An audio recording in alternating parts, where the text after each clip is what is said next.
Un Espagnol, Carlos Sastre, a remporté l'étape du Tour. Toulouse-Axe 3 Domaines, c'est une nouvelle déconvenue en revanche pour l'Américain Lance Armstrong qui perd chaque jour un peu plus de son avance sur l'Allemand Jan Ullrich.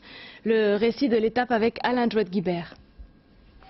Le quadruple vainqueur du Tour n'est plus aussi hégémonique. Moins de 3 km de l'arrivée, Vinokourov attaque. Le Kazakh, troisième du classement général, a tenu parole, il l'avait annoncé, alors il fait ce qu'il avait dit. Derrière, surprise, seul Jan Ullrich réagit, Armstrong est incapable de suivre le rythme. Extrêmement puissant, l'Allemand qui emmène un énorme braquet produit un gros effort dans les 2 derniers kilomètres et lâche tous ses adversaires.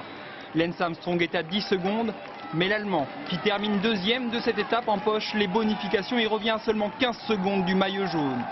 À l'arrivée, Armstrong avoue ne pas avoir suffisamment récupéré des efforts de la veille.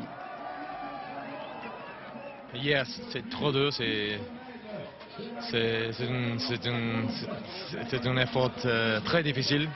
Et pour la récupération, c'est pas possible en 24 heures, ou 20 heures.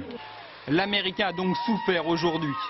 Dans la première montée de la journée, c'est Jan Ullrich qui impose le rythme avec ses équipiers. Armstrong est tout seul, isolé au milieu de ses adversaires.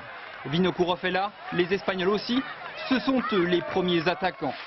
Sur les pentes du col de Paillère, Sastre, futur vainqueur de l'étape, s'en va avec Mercado. Puis Iban Mayo essaye à son tour, tout de suite muselé par Lance Armstrong, qui laisse des forces précieuses dans la bataille. La suite, vous la connaissez.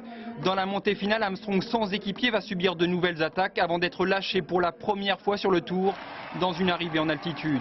Au sommet, à Axe 3 Domaines, l'Espagnol Carlos Sastre s'impose. Petit hommage du jeune papa à son fils en passant. Moreau, 9e de l'étape, est toujours 10e au général et premier français.